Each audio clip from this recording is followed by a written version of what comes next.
I don't know, it's terrible, I hate it. I always think, I must have an ulcer.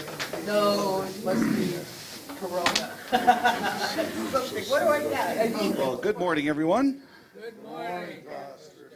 Glad you're all here today, and let's start with the word of prayer. Lord God, Heavenly Father, thank you for bringing us here today, this day that you have made, that we can rejoice and be glad in. We pray that you would watch over all those who are harvesting in this time, and you would continue to grant seasonable weather that they can bring that in safely. Lord, watch over those of our loved ones who need your healing hand and watchful care. And Lord, give us your Holy Spirit today as we study your word. These things we pray in Jesus' name. Amen. Amen.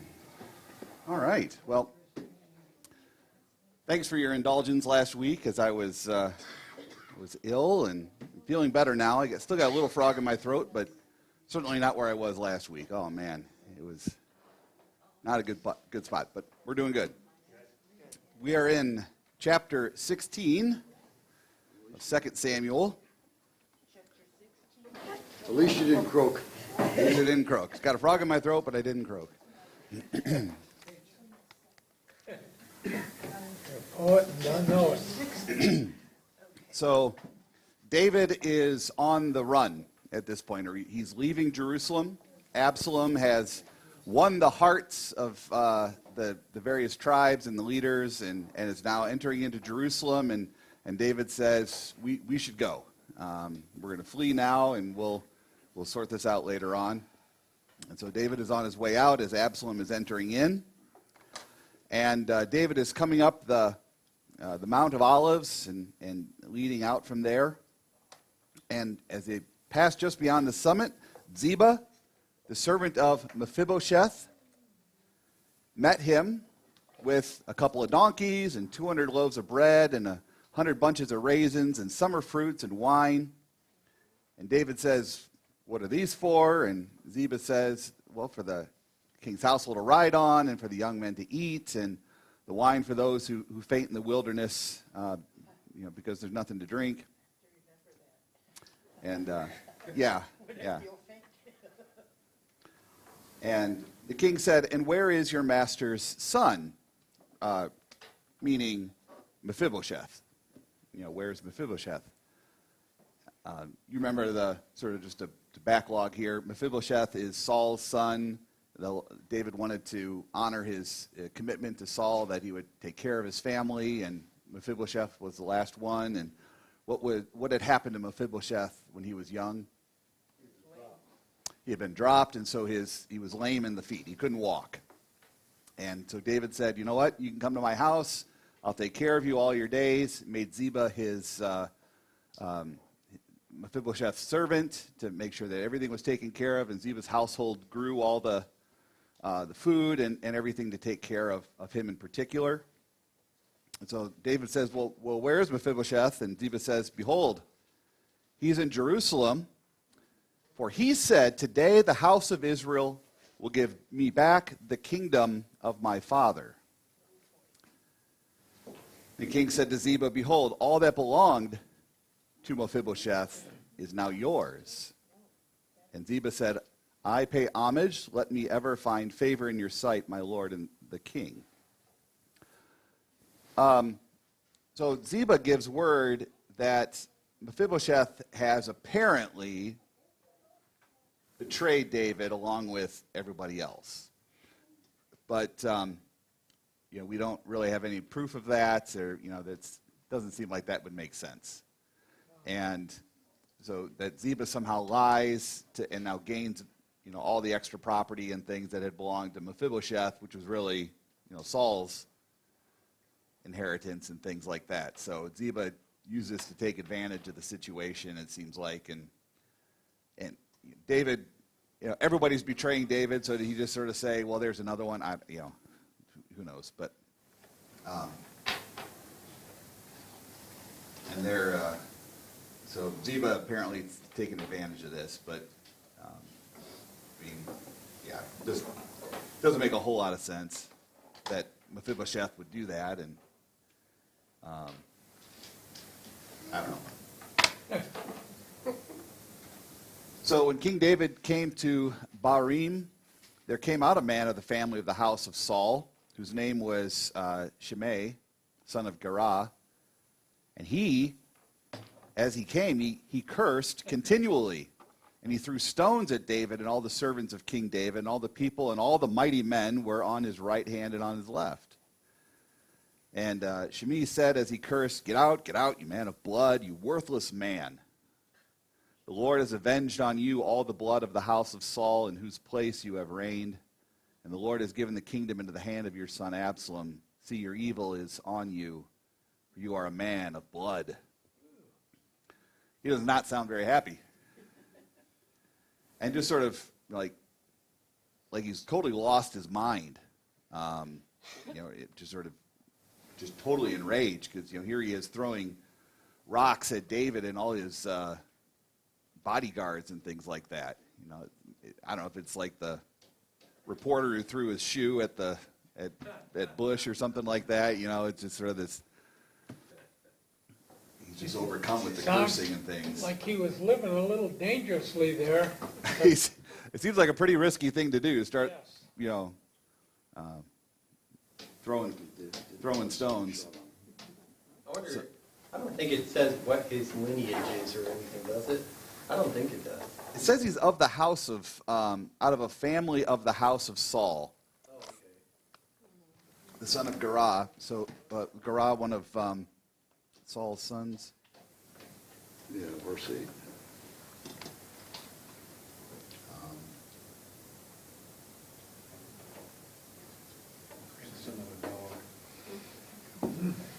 Yeah, I don't know if we have. So maybe just of the house of Benjamin, a Benjamite clansman, it's possible. The Gerah is a descendant of the Benjamite family. So when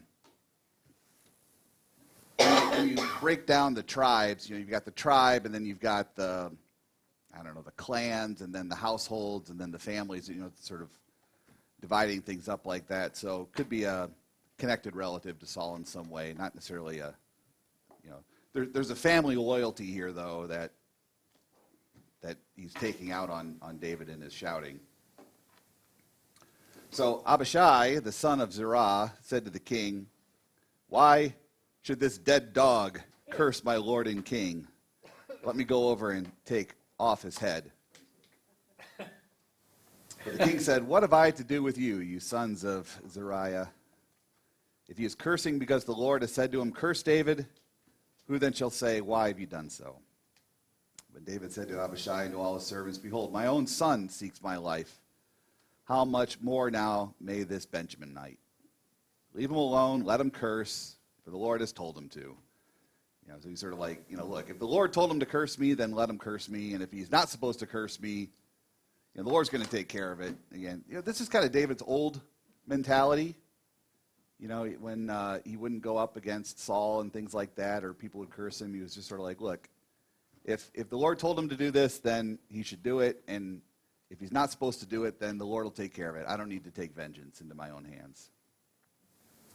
So, and it may be that the Lord will look on the wrong done to me, and the Lord will repay me with good for his cursing today. So they went along the hillside and kept cursing and throwing stones and flung dust at them, and they arrived weary at the Jordan, and there he refreshed himself. So he's sort of making this reverse exodus out of the promised land and past all these things. Now he's at the Jordan, and he's gonna exit the promised land for a time here. Yeah. Verse 9, this is just a side curiosity. Mm-hmm. What is this reference, or what does it mean about the dead dog curse? Why should this dead dog curse my lord the king? So he's calling the guy cursing. He said, this guy's like a dead dog. So why is it referred to like a dog and not some other kind of slimy animal like a snake or, you know what I mean? Like, is there something you kind of, because modern day, dogs are men's best friend. Why would you call somebody, Yeah, you say that, but at the same time, when you think of somebody who's a stray or a scrabber or, things like that. It's like, just a bunch of dogs. It was a put down. And like even David had said of himself, it's like, why have you come out to me? I'm like a dead, I think he even used the phrase a dead dog, like the flea on a dog's back, things like that. So they weren't necessarily looked on very highly. So it was a way to make a derogative remark. First or second Kings doesn't like dogs licking blood and stuff, like there's all this referencing to like dogs being gross. Yeah, I mean, because they're wild, and they're even in areas where some are domesticated. If you have these sort of feral dogs running around, I mean, I've visited a number of places that are sort of third world-ish, whether it's in Liberia or even in when we went down to the bottom of the Grand Canyon. There's a village at the bottom. There's a village in the western part near Havasu Falls. I don't know if you've ever heard of that, but the Havasupai Indian Reservation is down at the bottom, and everything is brought in there either by helicopter or by mule train, and it's a Native American reservation down there, and it's their property and things, and there's feral dogs running all over the place, and they eat trash, and it's like, dogs are not. I mean, when you domesticate them and you bring them in, they're wonderful. I mean, I'm the first one to attest to that. But they're still gross in a lot of ways too. Dogs return to their own vomit, that whole thing, and and they'll eat trash and things like that.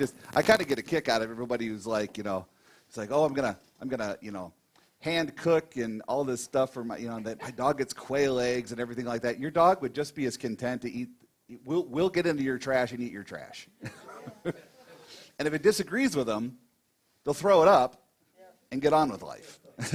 So, I mean, they are scavengers. So that's even the ones I love are still gross, And we say we've domesticated them, but who's the one picking up the poop? I mean, really.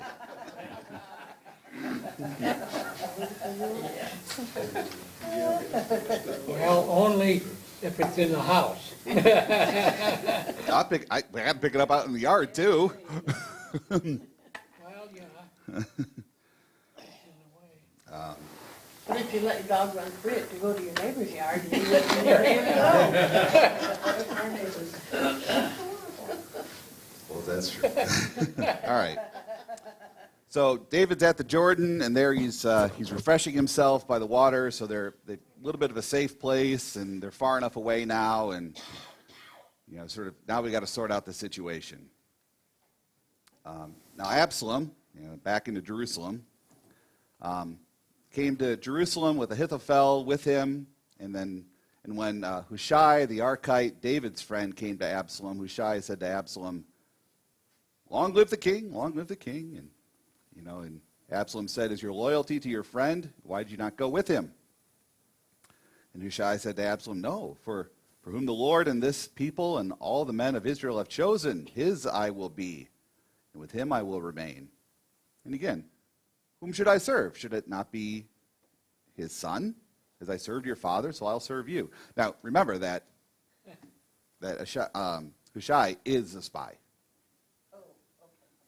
Is still loyal to David, and then the two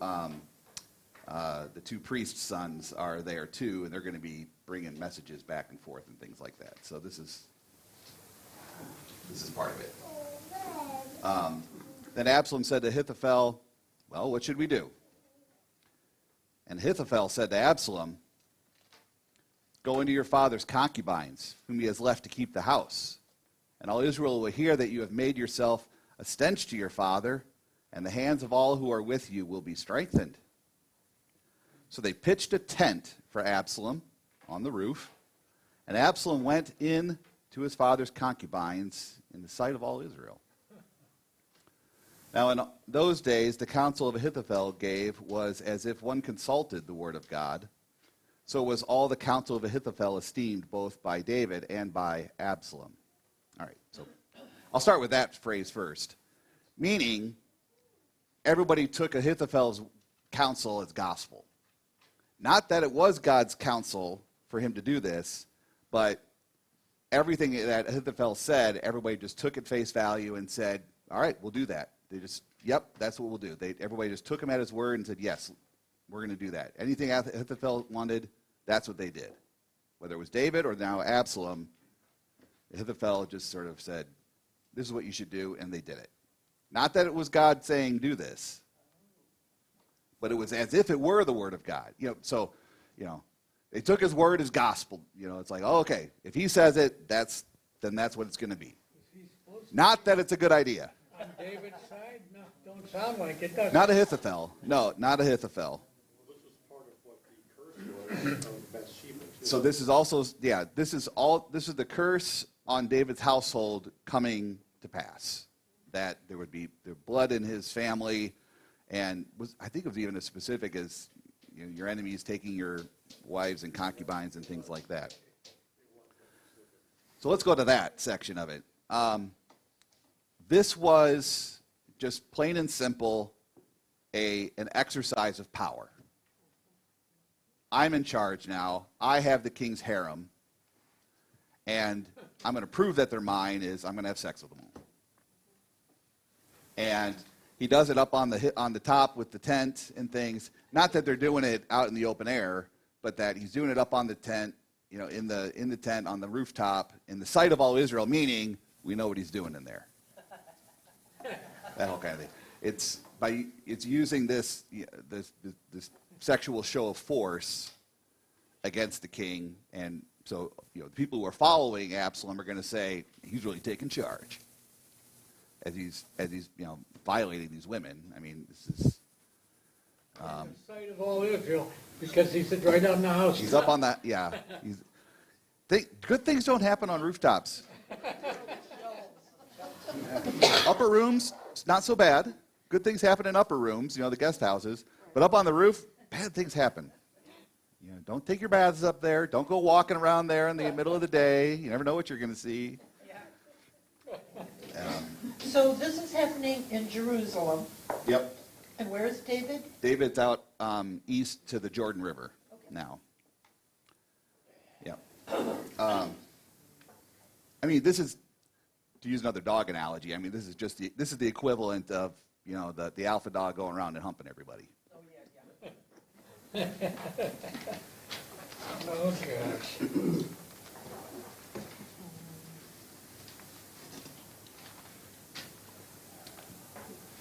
So we get more advice from Ahithophel. Ahithophel says to Absalom, and I think that's the setup there. 23 says everybody listens to Ahithophel, so now Ahithophel is going to say some more. Let me choose 12,000 men, and I will arise and pursue David tonight. I'll come upon him while he is weary and discouraged, throw him into a panic, and all the people who are with him will flee, and I will strike down only the king, and I will bring all the people back to you as a bride comes home to her husband. You seek the life of only one man, and all the people will be at peace. And the advice seemed right in the eyes of Absalom and all the elders of Israel. So he's like, just let me go kill David, and I'll bring back all his people as the prize, and everybody will be happy that you only killed one person. You didn't go to war and wipe everybody out. You just killed the one man. And Absalom's like, all right, that sounds good. Absalom was David's own son. It was his own son. Yeah. Yeah. And I mean, and even their division is over the fact that Absalom was mad that David didn't do anything when his sister was raped. His dad didn't do anything, so Absalom took it into his own hands, and David was mad that, no, I had told you to do that, and that's where they were at odds with each other, and he exiled him, and then he brought him back and still kind of kept him as an exile, and that sort of festered. That he, so then he wanted, so now he's performed this coup now. But in a way, I mean, David could have avoided all this by, having vengeance for Tamar. That he should have dealt with the issue originally, and Absalom wouldn't have resented that his dad didn't do anything. There probably would have been another reason, because this was all part of the curse, though. So, verse 4, the advice seemed right in everybody's eyes, because it was from Ahithophel. So Absalom said, "Call Hushai the Archite, and let us hear what he has to say." So, this is David's guy. What's an archite? Is it like a looking? From a place not far from Bethel. Oh, okay. So he's from the town. It's a town name. I think he's from Lorraine. Right. Yeah. A Lorrainite. Yeah. The Clevelander. There you go, okay. When Hushai came to Absalom and said to him, "Well, this is what Ahithophel has said. Should we do what he says? If not, what do you say?" And Hushai said to Absalom, "Well, this time the counsel that Ahithophel has given is not good." So he's actually speaking against Ahithophel. How do you think Ahithophel is going to take that? Hushai says, "You know that your father and his men are mighty men. They are enraged like a bear robbed of her cubs in the field." It's like, look, when you've got a wild animal cornered, this is not a good time to try to fight them. Besides, your father is an expert in war. He will not spend the night with the people. Behold, even now, he has hidden himself in one of the pits or in some other place. And as soon as some of the people fall at the first attack, whoever hears it will say, there's been a slaughter among the people who follow Absalom, and even the valiant man, whose heart is like the heart of a lion, will utterly melt with fear. For everybody knows that your father is a mighty man, and those who are with him are valiant. So he's saying attacking David is a bad idea. He's got great warriors. He's a good strategist. He's not going to be right in the tent. You're not just going to march in. He's not, pick him up and, take him off. He's hiding somewhere. And as soon as some of your people get beaten, everybody knows how strong David's men are, and so everybody's going to run back, and now you're going to be weaker than you were before. This is a bad idea. My counsel is that all Israel be gathered to you from Dan to Beersheba, as the sand by the sea for multitude, and that you go to battle in person. So we shall come upon him in some place where he is to be found, and we shall light upon him as the dew falls on the ground, and of him and of all the men who are not one will be left. If he withdraws into a city, then all Israel will bring ropes to that city, and will drag it to the valley, and not even a pebble is to be found there. And Absalom and all the men of Israel said, "The counsel of Hushai the Archite is better than the counsel of Ahithophel. For the Lord has ordained to defeat the good counsel of Ahithophel, so that the Lord might bring harm upon Absalom." So the Lord is using Hushai's counsel to contradict Ahithophel's. Remember, as David was leaving, he made that curse. He said, "May the Lord frustrate the counsel of Ahithophel." Well, the Lord's answering that. So it sounds like Hushai's got a better plan, but it's a plan that God is going to use to bring harm upon Absalom, to restore the kingdom to where it really belongs. So Hushai said to Zadok and Abiathar the priests, "Thus and so did Ahithophel counsel Absalom, and thus and so have I counseled." I love it when the historians kind of do that.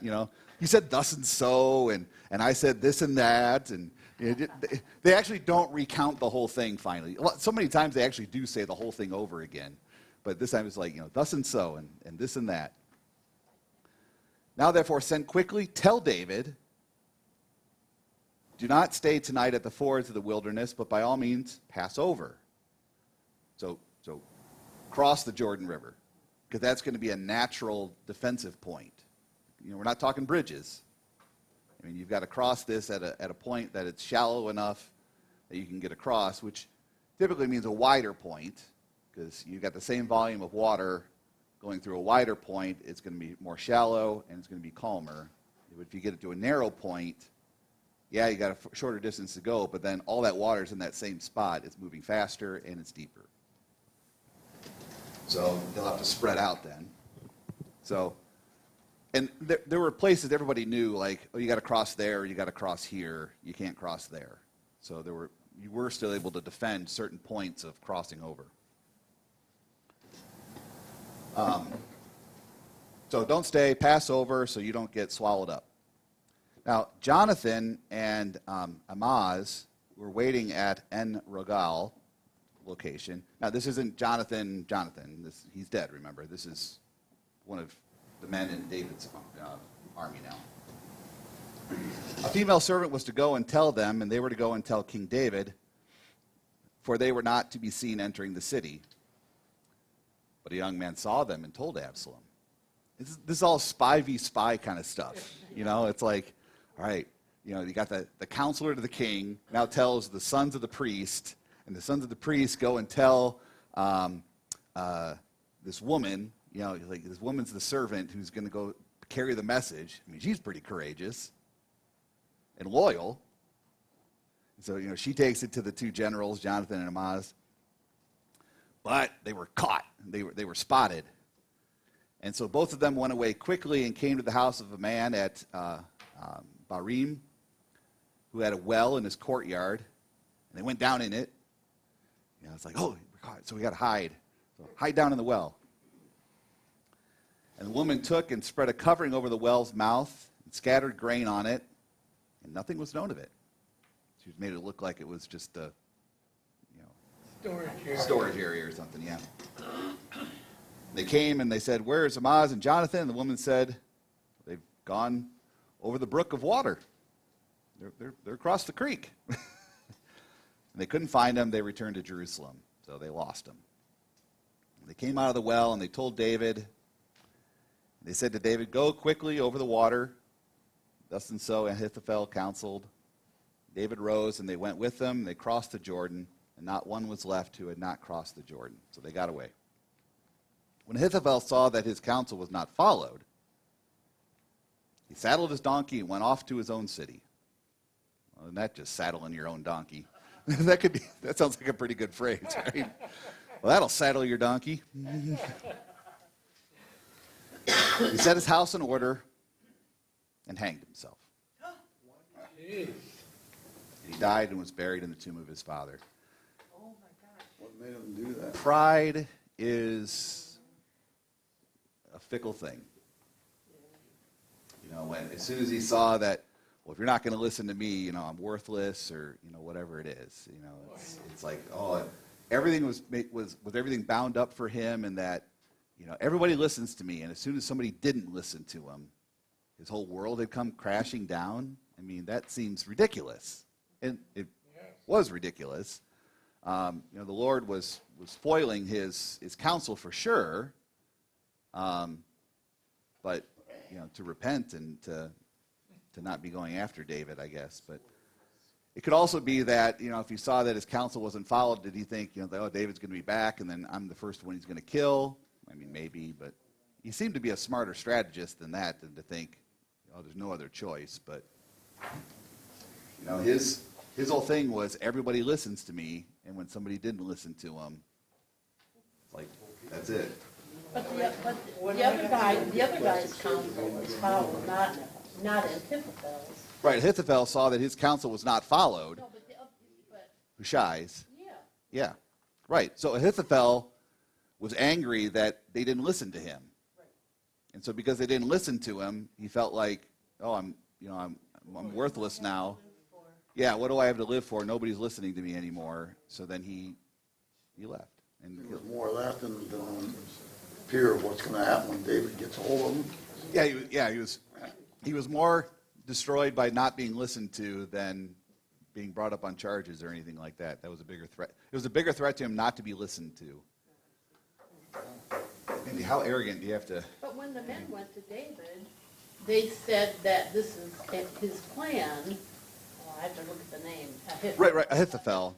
Yeah. But then you have the other dude, Hushai. Yeah, basically they told the whole story to David, not just, you know, Ahithophel had said this, and then Hushai, you know, the whole thing would have transpired there. Yeah, it would have gotten the whole plan, because Hushai told him cross over, because this is the plan. So make sure you tell David to cross over. Boy. Yep. Well, if that's sad, it's going to get sadder.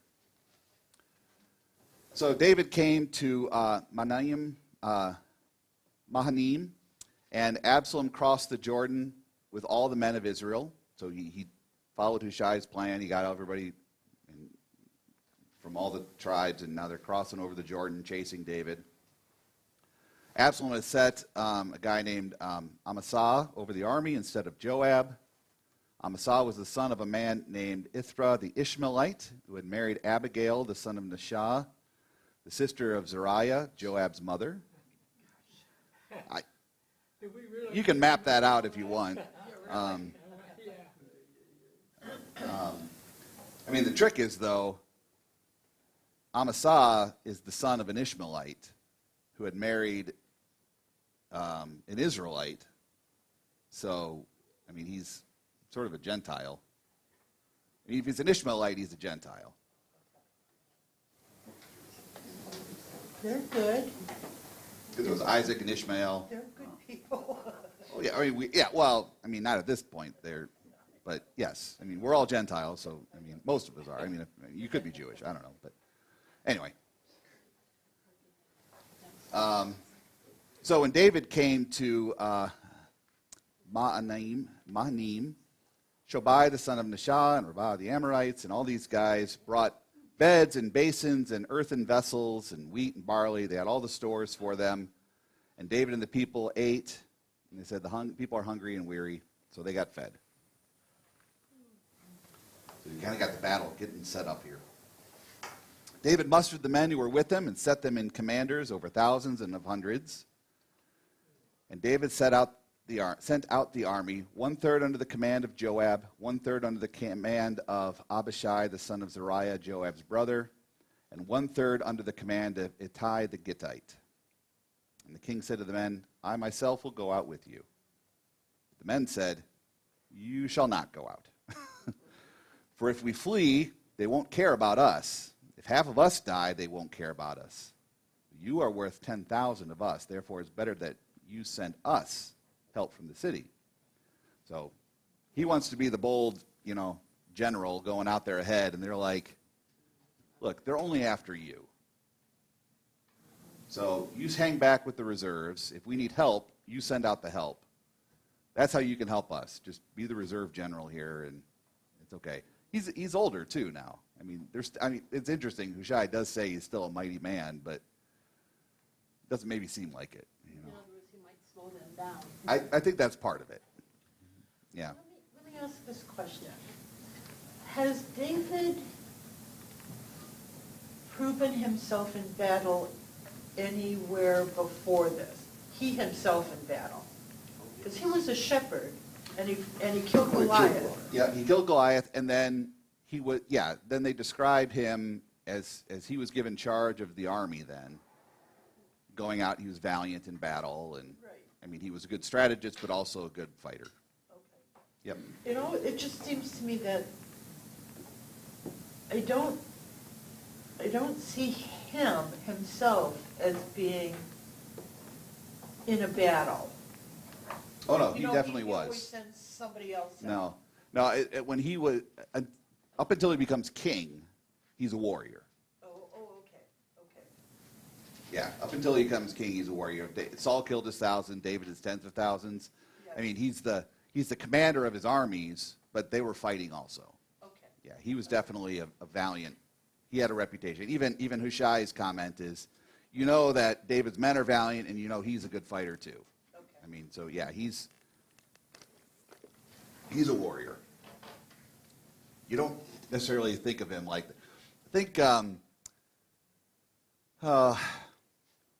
don't know, William Wallace and the Braveheart thing. Think the Braveheart movie. Real life he was a tough guy too, but you see Mel Gibson's portrayal of him was that he was a diplomat. He was all these things, but also when it came time for battle, he was covered in blood. Yeah. Diane, I also thought that because you think of David like kind of hard. You know what I mean? Yeah, Like, yeah. I don't think of him being like, No, I can see him as Yeah. being a strategist and the head of the army, and saying, okay, you guys go do this, you guys, but I don't see him going out and actually fighting. I just never Oh, no, pictured no, him that way. he was a fighter. He was a He was, warrior. he was fighting just Think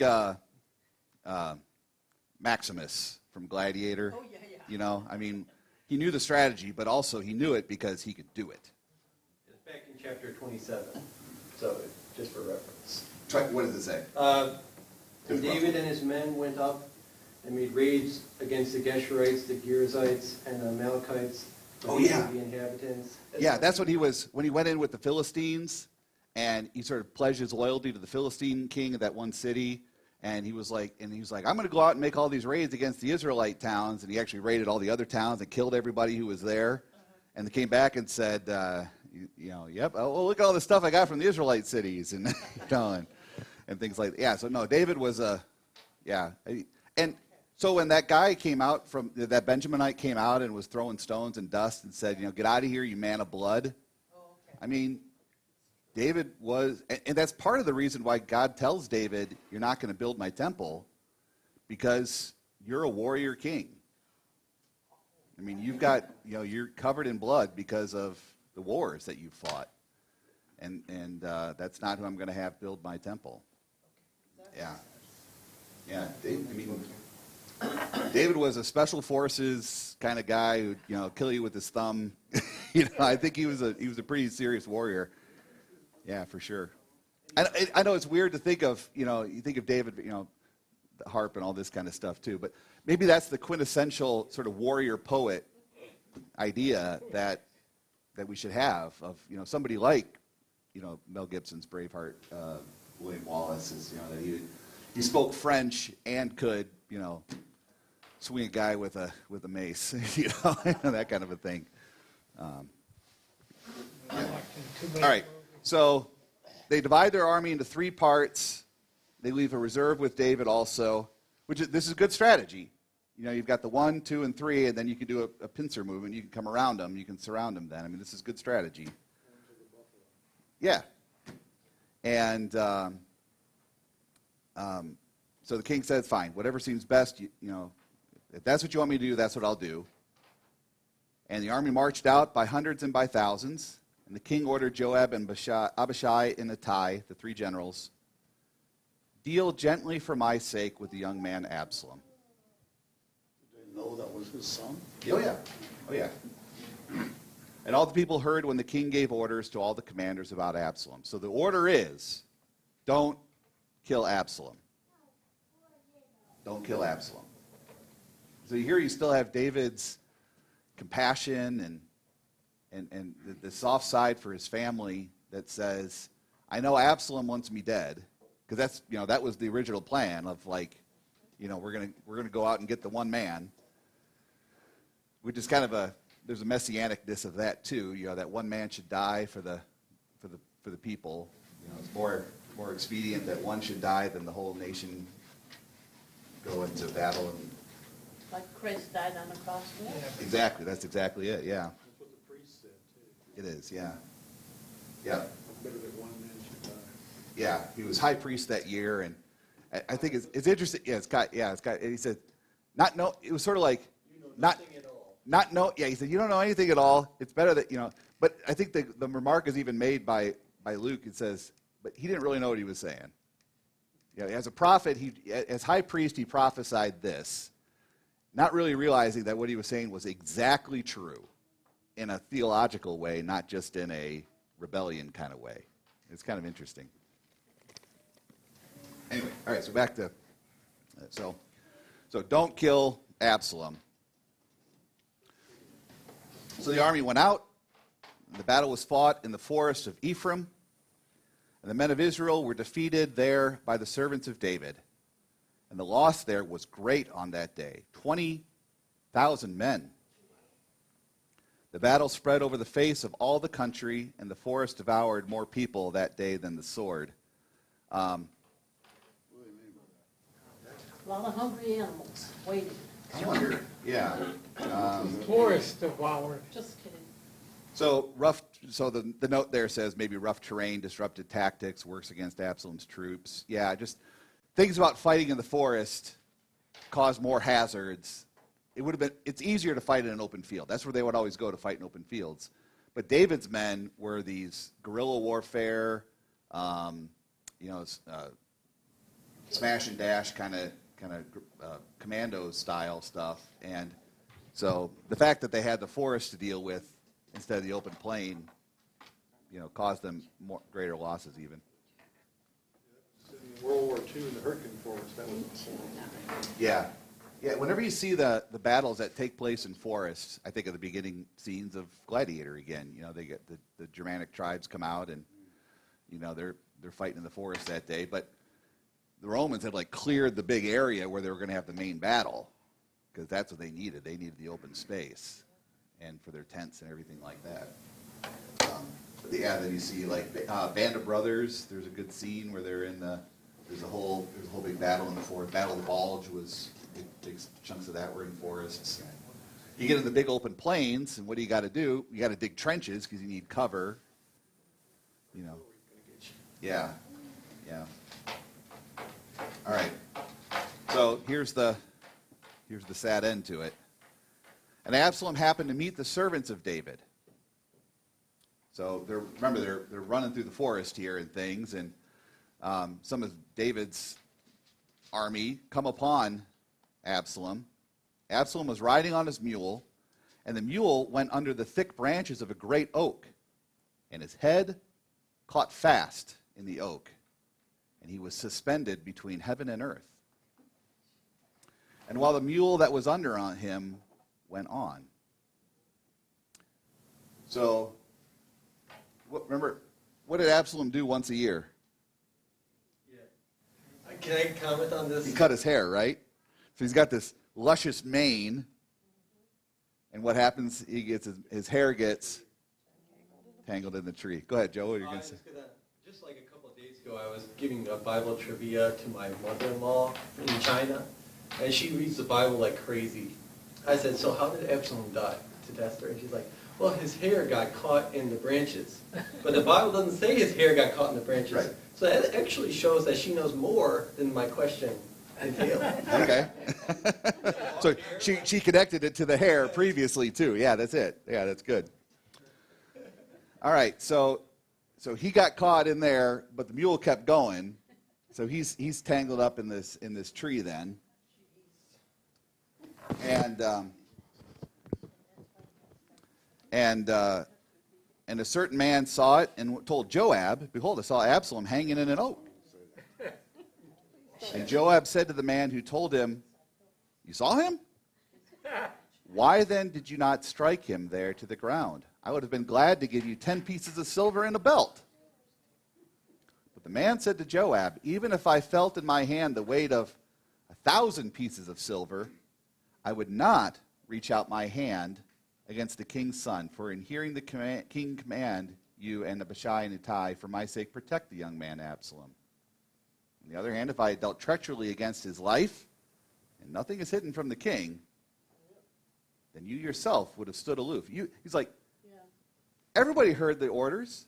You can give me 1,000 pieces of silver, and I'm not going to disobey that. He is always going to find out, and if he had found out, you're telling me I should have done it now, but if he had found out and I was going to be brought up there, you would have stood there silent and let him kill me. Joab. So Joab sort of had to put his money where his mouth is. And Joab said, "I'll not waste time like this with you." And he took 3 javelins in his hand and thrust them into the heart of Absalom while he was still alive in the oak. Oh, gosh. And 10 young men, Joab's armor bearers, surrounded Absalom and struck him and killed him. So that's Abner and now Absalom, right? Both unjustly killed by what, Joab? Yes. Yep. Joab killed Abner and now Absalom as well. Joab has not been. Maybe that's the reality of war. I mean, there's something to that. The times of war are. Even the heroes commit things that they carry on in guilt, and I don't know. But Joab was certainly a general, and he did things, and I don't know. Joab was the one that David sent the word to, to kill Uriah. He sent the word to Joab to say, hey, push forward and then draw back from Uriah. He's a yes man Yeah. who does things by himself. Well, he can't even say I was just following orders, because this time the order was don't kill Absalom. And now he says, forget that, I'm killing him. I'm going to end this thing now. However, he didn't really kill him according to the Bible, because his armor bearers Well, killed him. so he threw 3 javelins into his heart while he was still alive. Then they surrounded him and finished him off. You know, How can you even get 3 javelins? He's a big-hearted guy. He was overweight. yeah. Yeah. Man, 3 javelins. Wanted to, How many times did Saul miss? Oh, that's a good It question. was at least twice. Was it 3 times maybe? I think it was 3 times. That's a good point. I don't know. Oh, wow. and he tried to kill David. As Peter Scare would say, somebody should write a paper on that. And I'm sure one of these, like Ambrose or somebody, one of these guys who like to make a bigger deal out of every little detail, would probably have something to say about piercing the side of Christ on the cross or something like that. I think that's pushing it too far. Yeah, that's allegorizing as opposed to anything else. So anyway. Not a bone was broken. Yep. All right. Then Joab blew the trumpet, and the troops came back from pursuing Israel, and for Joab restrained them. Yeah, he restrained them, but he didn't restrain himself. So he called the retreat. He said, let the pursuit end. Battle's over. And they took Absalom and threw him into a great pit in the forest and raised over him a very great heap of stones. And all Israel fled, every one to his own home. Now Absalom in his lifetime had taken and set up for himself the pillar that is in the king's valley, for he said, I have no son to keep my name in remembrance. He called the pillar after his own name, and it is called Absalom's monument to this day. So in the king's valley, wherever that is, Absalom had made a monument for himself because he didn't have a son. So to let his name endure, he built this mound of stones in there. But I think for Joab, the mound of stones with Absalom's name on it is in the woods with his body underneath it. So you've got Washington Monument, you've got the Absalom Monument in the Kings Valley, but he's really buried at Mount Vernon. I mean, in the in the woods. I always wonder what happened to those mounds of stones. Probably got weathered or I something. think, yeah, they're probably very weathered, and the mounds of stones, the great pillars and things like that. Destroyed by the Muslims. Yeah, probably. There's some of that, I'm sure, and I think some of them. I think they found some of these. They find them with inscriptions on them. They find these stones and these obelisks and things like that with these inscriptions on them. I think they do find them at times, but I think just like. Like a gravestone gets weathered in 100 years. Exactly, and we say, great stones. It's like, keep in mind, how big stones are really, really heavy, so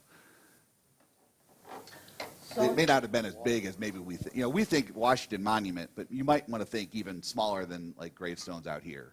But when you're in a big open plain and you see this rock there that shouldn't be there, you think, oh yeah, that's Absalom's monument. Or that's the Ebenezer, and or whatever it It's is. really monuments also. They're great. So there's that interesting thing too. It's like, well, how big a stone can you move? And it's like, you got to remember at this point, the pyramids are like 1,000 years old or more than 1,000 years old already. It's kind of like, That always just amazes me. I think I've mentioned this stuff before, but it's like they were carving granite, which is still next to impossible to do today, to polished finishes within thousandths of an inch of parallelism and perpendicularism out of solid pieces of granite, like inside the pyramids, because they're inside hallways that you can't get the thing down. It's amazing. So they did that, 1,000 years before this, but now they can't do it, even at that point. And now at this point, even it takes computers and carbide and things like that. It's kind of aliens. But Been watching too many movies. History Channel. there are a couple really interesting YouTube channels that are actually just looking at it archaeologically, not aliens. You know, there's like but just this whole idea that there's missing technology, because they're like, we have the evidence that these things happened, but we don't have their tools. So how did they do it? They're still trying to figure out. They're genuinely trying to figure out how they did it, which I think is very fair. And then the pictures that are on them too, you know, Engraved into them, and and colored. and then they were what we see as just engravings were probably also painted over at that point then too. I mean, even that they're saying that the pyramids themselves were probably painted. There was probably like plaster and colored and things like that. The angels did it. Well, in Egypt, it might have been the demons. Not just there either, but in the Americas. Yeah, all over the world. Yeah, simultaneously. Yeah, which is kind of interesting too. It's almost like they all came from the same place in the plains of Shinar. Oh wait, they did. All right. So Absalom is dead. There's a really beautiful piece of music. I'll find it for next week. But we sang it when I was at Concordia, Chicago, about when David heard that Absalom was dead. I think it's by William Byrd. It's just this really beautiful, mournful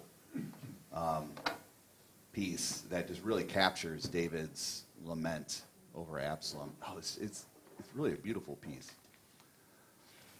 So then Amaz, the son of Zadok, said, "Let me run and carry news to the king that the Lord has delivered him from the hand of his enemies." And Joab said to him, "You're not to carry news today. Carry news another day, but today you shall carry no news because the king's son is dead."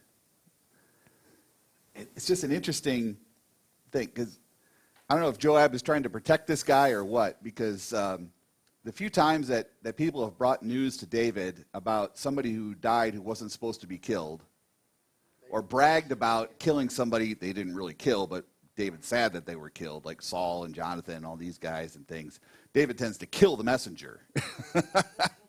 I think hacking comes into mind a couple different places. So, whether Joab is just sort of identifying, look, it is a sad thing that the king's son is dead today, even though he was, he had committed this coup and things, or he's just trying to preserve Amaz, or really, who's he trying to preserve? Himself. So Amaz is going to come there and say, "Hey, Joab killed Absalom," and you know what David's going to do at that moment? And he called Joab in to give him the reward for his actions, as David has previously said. Well, he will. This will happen, but he's thinking, well, let's give him a day to kind of ruminate on it. Could the song be called When David Heard? Yes. Did you just look it up? Yeah. Yep. Is it William Byrd? Yeah. Oh, it's lovely. I can still hear it. Oh. Well, we'll have to play it now. Play it after so I don't get a copyright strike. 'Cause I'm getting streamed here. They'll You gotta be careful these days. yeah. Let me tell you. All right, so Joab said to the Cushite, "Go tell the king what you have seen." Look, you don't send it, but I'll send somebody. Yeah. The Cushite bowed before Joab and ran, and Amaz, the son of Zadok, said again to Joab, "Come what way, let me also run after the Cushite." And Joab said, "Why will you run, my son, seeing you have no reward for the news?" He is kind of saying, look, he's not going to be happy to hear this. Yeah, He says, "Whatever, I will run." He said, "Fine, run." Then Amaz ran by way of the plain and outran the Cushite. He took a shortcut and was faster. Boy, there's a couple times that the races are mentioned like that. There's this time, there was one a few chapters back. All the king's sons are dead. And then the one coming to say, no, they're not all dead, showed up just after that. And then the other one I think of, you think of another race in the New Testament? There was a foot race that somebody got there first? The resurrection, yeah, Peter and John. I think it's funny that John's gospel mentions that John got there first. Let it be noted that he outran him and reached the tomb first. But Peter's the one who ran inside, who ducked inside. Oh, yeah, it does. Yeah, Paul talks about that too, yeah.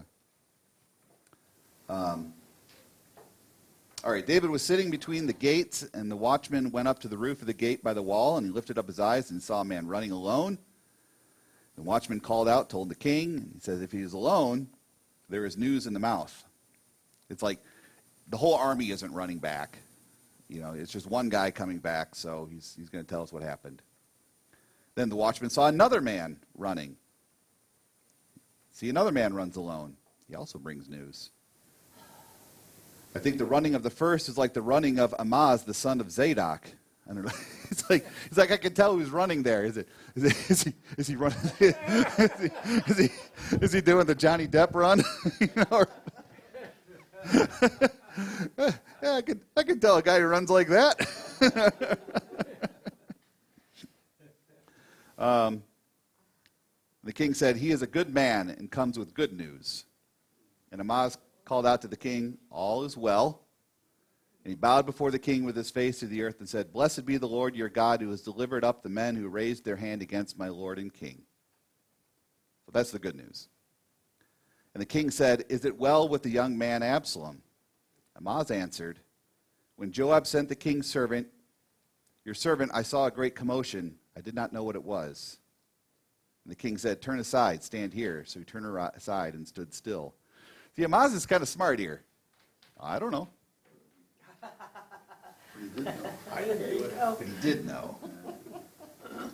So I don't know. I mean, this whole thing of like, I want to go tell him, and whether he had intended to tell the king or not that Absalom was dead by Joab's hand or not. I mean, but he gets there first so that he can say, I didn't know anything about this. He probably had a good think while he was running. Yeah. Yeah. So the Cushite came, and the Cushite said, good news for my lord the king, for the Lord has delivered you this day from the hand of all who rose up against you. He says, well with the young man Absalom. And the Cushite answered, may the enemies of my lord the king and all who rise up against you for evil be like that, young man. The king was deeply moved and went up to the chamber over the gate and wept. And as he went, he said, oh, my son Absalom, my son Absalom. Would I had died instead of you, O Absalom, my son, my son. Just that repetition there is just heartbreaking. You know, it's like he would rather have, you know, like, I would rather have died than you fall into this. Why did you go into this? Is he thinking all the way back to what caused the curse of, you know, the sword not departing from his house, and say, look, I'd rather the Lord just killed me back then than to have this fall on my sons now. Oh, it's just heartbreaking. Yeah. It was told Joab, behold, the king is weeping and mourning for Absalom. So the victory that day was turned into mourning for all the people. For the people heard that day, the king is grieving for his son. And if the king is grieving, everybody's grieving. It's like, if the king is sad, everybody's sad. You don't celebrate what the king is lamenting. The people stole into the city that day as people steal in who are ashamed when they flee in battle. They just sort of skulked back in.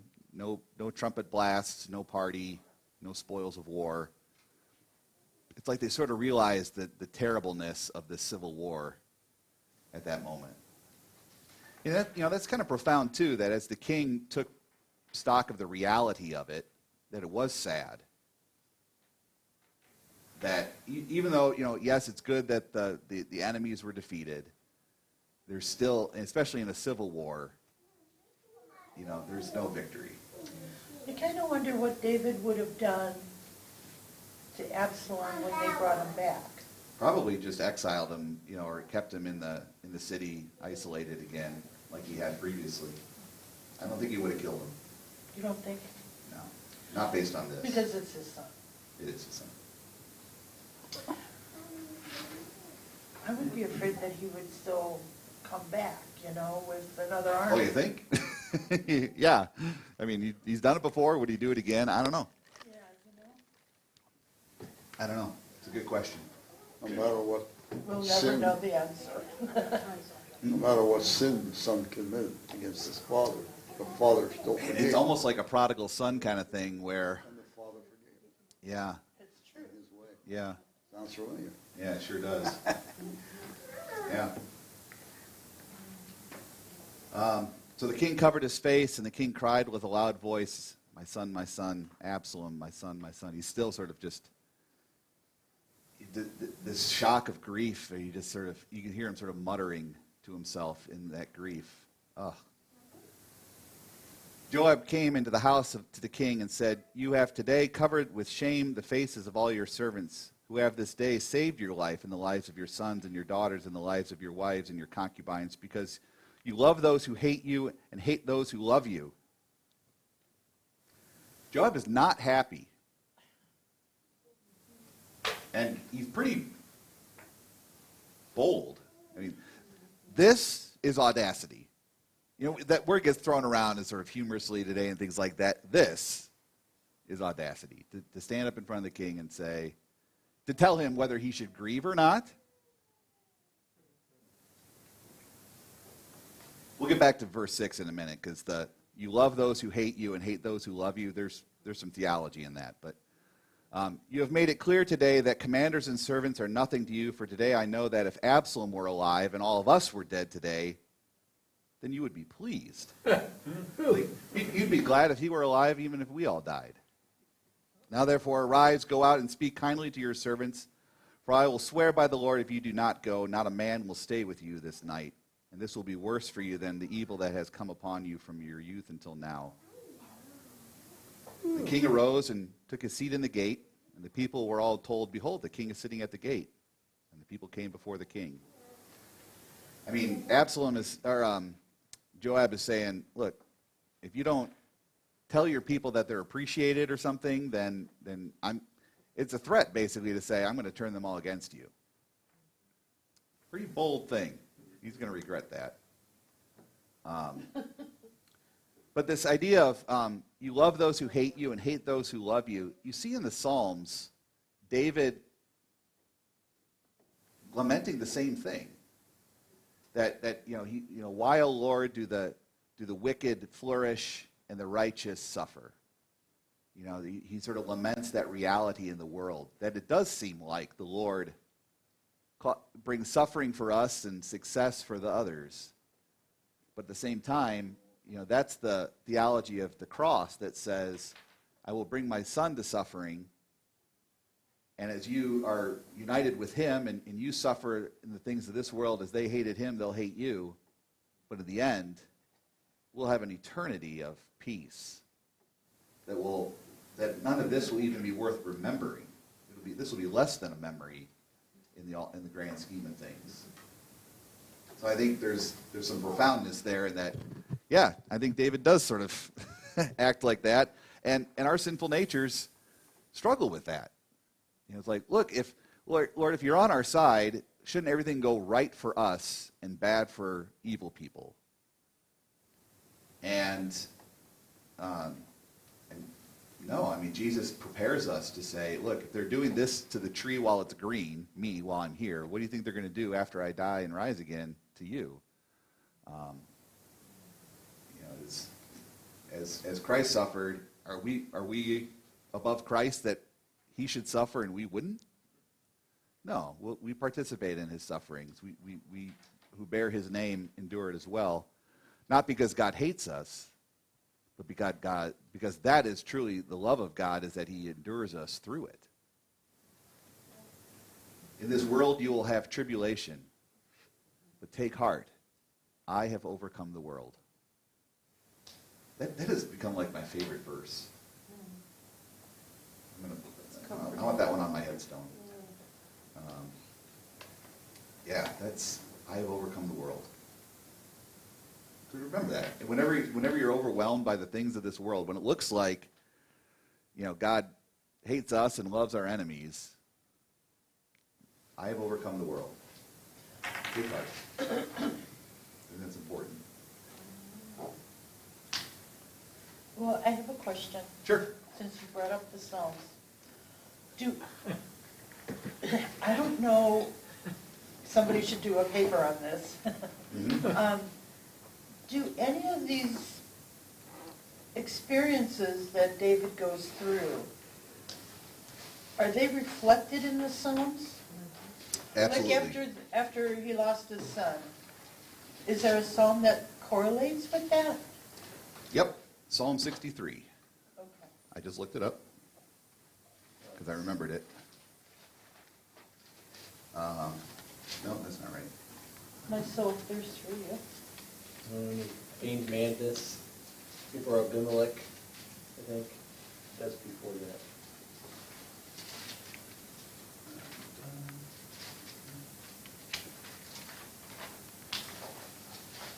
Psalm 3. Just shows that they're not in order. Oh, 3? So here's Psalm 3 when he fled from Absalom, his son.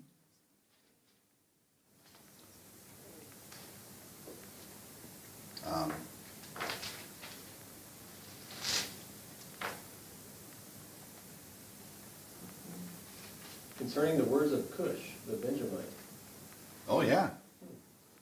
Which one is that? 7. Psalm 7. So, yeah, there you go. Because Psalm 3 is when David fled. So let's look at Psalm 3 first. So, O Lord, how many are my foes? Many are rising against me. Many are saying of my soul, there is no salvation for him in God. I mean, it's, it's like Selah, so be it. Selah it's a tricky word. We don't actually know what that inscription means. It doesn't translate exactly. It's not like Amen. That is yes, yes. That is, it shall be. But we don't know what it means. It could be like if you're reciting this or singing it, that could be like sing the refrain here, or it could be pause here. They don't really know what it means. So if anybody suggests that they actually do know what it means, take it with a grain of salt, because we don't actually have a translation for it. Not even the Jews. Even the Jewish rabbis today and scholars, they're like, we don't know. So when you see that in reading it, it's not actually part of. Correct. It's a side note. Yeah. So like when they compile the Psalms into the book of Psalms, and you get these little headers like a Psalm of David when he fled from Absalom, his son. I mean, that is, it's part of the text in a sense, but David didn't write that. Or even sounds like a psalm of the choir master, things like that. I mean, those are in the old texts, but that wasn't part of the psalm. That's not part of the psalm itself. There's that musical group named Selah. And, Sure. And that's. It's a pretty word. It's based upon a musical term. That's how I've heard it explained. Well, yeah, Selah. They're using the name from, it shows up in the Psalms, and so yeah, that's certainly a possible explanation for it. I had a friend who they named their daughter Selah, and it's like, well, you're gonna have a hard time finding a plaque. It's like Selah means, because nobody knows, but it's a pretty word. It is. But you, O Lord, are a shield about me, my glory and the lifter of my head. I cried aloud to the Lord, and he answered me from his holy hill. So here he is, going across the Kidron Valley, up the Mount of Olives, and he's hearing these things, and he's crossing out to the Jordan, and you answered me from your holy hill, from the top of Jerusalem there. I lay down and slept. I woke again, for the Lord sustained me. I will not be afraid of many thousands of people who have set themselves against me all around. Arise, O Lord, save me, O my God, for you strike all my enemies on the cheek. You break the teeth of the wicked. Salvation belongs to the Lord. Your blessing be on your people. So he is praying for deliverance. He is praying that his enemies be defeated. And, it's like, my enemies are all around me. Everything is too much for me, but I trust in you, O Lord. I mean, There's a great prayer for when you get a diagnosis, a terrible diagnosis, to say, my enemies are all around me, the diseases are there, or when people are spreading rumors about you or whatever, it's like he could still lay down and sleep amidst all this turmoil because the Lord sustains you. Scrolls have anything on that, Selah? How do they? It exists. I mean, it's in there, but there's no definition of it. In the Dead Sea Scrolls? Yeah. And then 7 is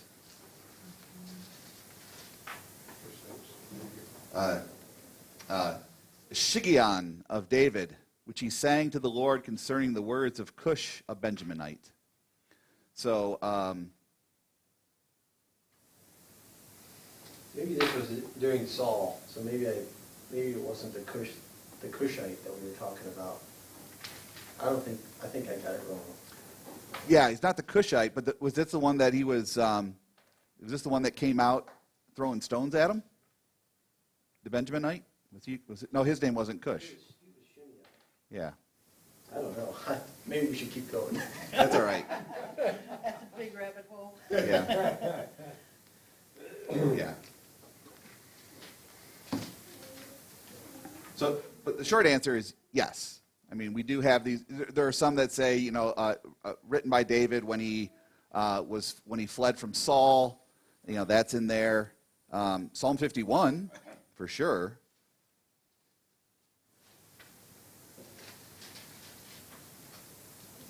Psalm 51, a psalm of David when Nathan the prophet went to him after he had gone into Bathsheba.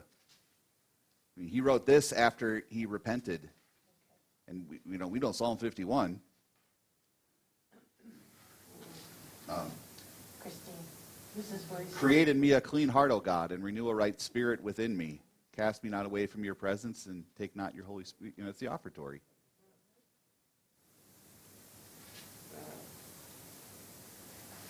O Lord, open my lips, and my mouth will declare your praise. Make haste, O God, to deliver me. Make haste to help me, O Lord. Yeah.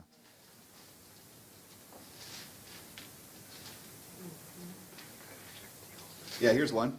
52, a maskil of David. So that's probably like a form, like a maskil or a shimeon or whatever. Those are different forms of poetry. That he wrote when Doeg the Edomite came and told Saul David is in the house of Ahimelech. It's like, then David wrote this. So even while he's on the run, he's writing these. Now, and we say writing. I wouldn't expect David to have like a notepad with him. This is an oral culture and things. He would have. They know the songs. He would have sung this song, and they would have begun repeating it, and eventually written down, kind of thing. He was a shepherd, it's a flock note. It's a flock note, right? That's good. So. That was good.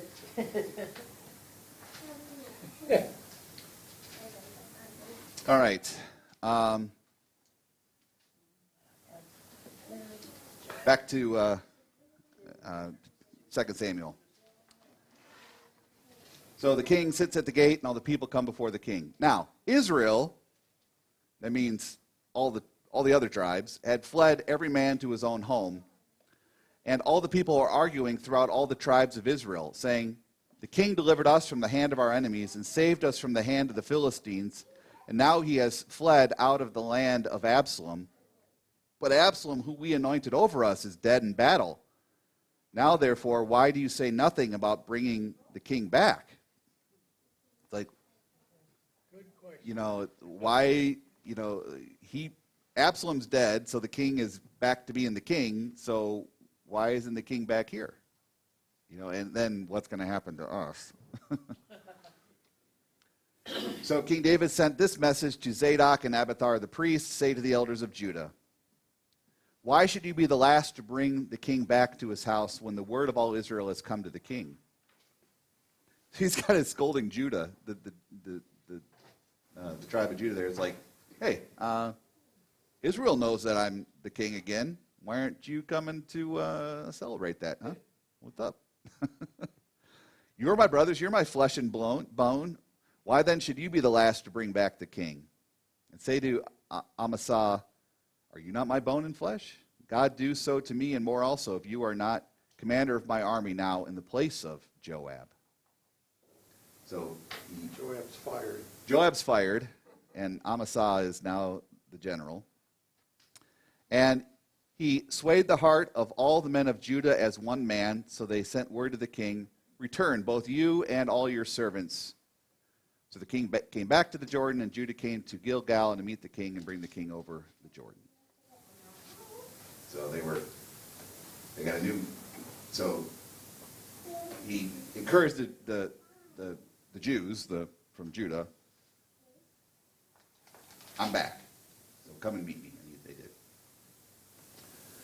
And Shimei, the son of Gera, the Benjaminite, you know, the stone thrower, hurried to come down with the men of Judah to meet King David. And with him were 1,000 men of Benjamin. And Ziba, the servant of the house of Saul, with his 15 sons and his 20 servants, rushed down to the Jordan before the king.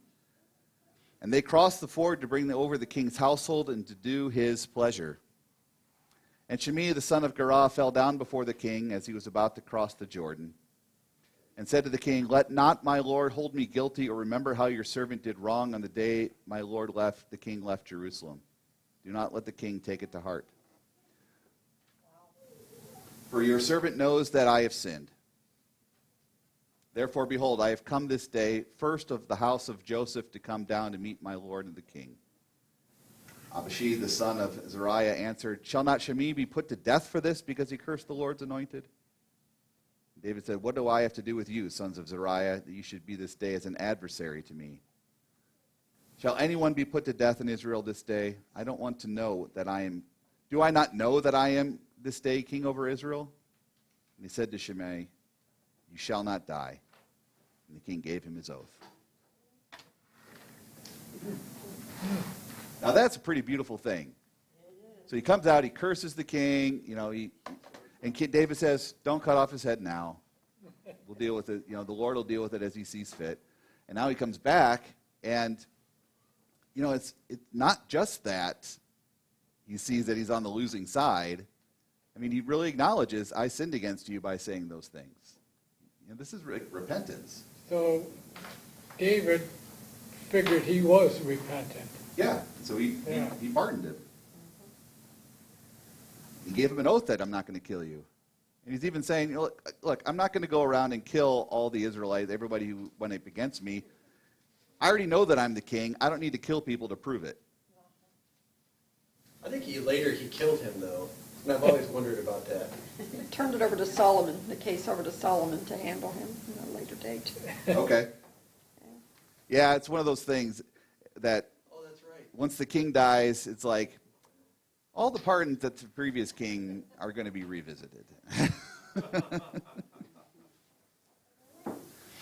And Mephibosheth, the son of Saul, came down to meet the king. He had neither taken care of his feet, nor trimmed his beard, nor washed his clothes from the day the king departed until he came back in safety. Because he was sad that the king left. Not what Zemi had said, he had said. Yeah, I bet that wasn't so great. Yeah. When he came to Jerusalem to meet the king said, why didn't you go with me? He answered, my lord, my king, my servant deceived me. For your servant said to him, I'll saddle my donkey for myself. I may ride on it and go with the king, for your servant is lame. But he has slandered your servant to my lord and king. But my lord, the king, is like the angel of God. Do therefore what seems good to you, or like a messenger of God. It's like you are the one in place. You are of God's authority. So deal with me as you see fit. I got duped. I wanted to go. Well, what could I do? I can't dress myself, and the people who were my servants said no. And they went and told you whatever they wanted to. For all my father's house were but men doomed to death before my lord and king, but you sent your servant among those who eat at your table. What do I have, what right do I have to speak for you? And the king said to him, why speak any more of your affairs? I have decided. You and Ziba shall divide the land. That doesn't seem fair, but okay. And Mephibosheth said to the king, "Oh, let him take it all, since my lord the king has come safely home." I mean, Mephibosheth is just like, look, just keep taking care of me. I don't even care about my ancestral lands. I don't care. And he's just glad to be back with the king. Good loyalty. Seems like a time for Solomon's wisdom. Right. Yeah. Yeah. Now, we're going to stop there. Verse 31, we'll pick up there for Zilli. It's all this sort of like David coming back into the kingdom here. We'll pick up there. So yeah. So David is showing a lot of grace toward people who had betrayed him. Showing a lot of wisdom there. Hopefully maybe he's winning some of their hearts over. We'll get into dealing with Joab soon enough. But yeah. Well, after I turn off the stream here, we'll listen to. I'll pull it up. So, all right. We'll see everybody next time. Thank you.